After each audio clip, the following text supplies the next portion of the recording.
राम नाम में कितनी शक्ति है। कहा जाता है राम नाम के उच्चारण मात्र से सारे कष्ट तकलीफ मिट जाते हैं। जो राम नाम सुमिरन करता है उसे अंत समय में मोक्ष की प्राप्ति होती है। वो भव सागर पार हो जाते हैं तथा वो जीवन मरण के बंधन से मुक्त हो जाते हैं। ऐसी मान्यता सनातन धर्म मानने वालों की है। चलिए राम नाम की महिमा कुछ उदाहरण द्वारा समझते हैं। एक बार की बात है, शनिदेव अपने शक्ति के मद में क्रोधित स्वभाव के कारण संसार को काफी कष्ट पहुंचाने लगे। वे असुरों की भांति अपने शक्तियों का दुरुपयोग करने लगे थे। तब अपने गुरु सूर्यदेव की आज्ञा से हनुमान जी शनिदेव को अच्छे रास्ते पर लाने की, उनके क्रोधित स्वभाव को शांत करने की ठान ली। अब हनुमान जी चले शनिदेव की खोज में। उस समय शनिदेव सप्तऋषि के तपस्या को भंग कर रहे थे। सप्तऋषि को शनिदेव काफी परेशान किए, जिससे सातों ऋषि का तपस्या भंग हो गया। तपस्या भंग होते ही वे सातों ऋषि क्रोध से आग बबला हो गए और शनिदेव को श्राप देने लगे। तब तक हनुमान जी वहाँ पहुँच चुके थे। हनुमान जी ऋषियों को समझाया, आप शनिदेव को श्राप नहीं दीजिए, क्योंकि ये अभी भले ही उदंडी है, लेकिन इन्हें भविष्य में बहुत सारे कार्य का सूत्रधार बनना है, बहुत सारे कार्य करना है। वैसे भी ये सब बातें आप सब भी बहुत अच्छी तरीका से जानते हैं। हनुमान जी का निवेदन करने से सप्तऋषि का क्रोध शांत हो गया और कहते हैं हनुमान इस उदंडी शनि को शीघ्र ही यहाँ से जाने को कहो।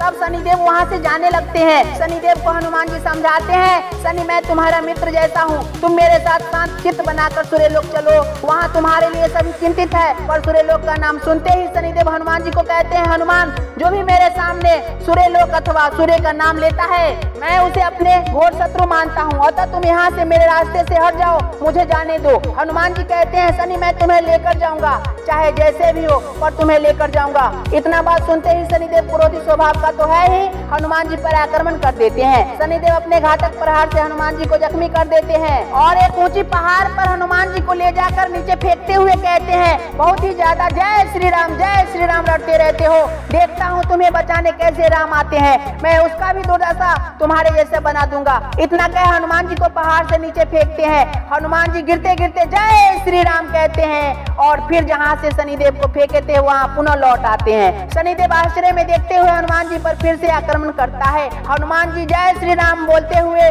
और शनिदेव के आक्रमण का जवाब देते हैं अपने गदा से।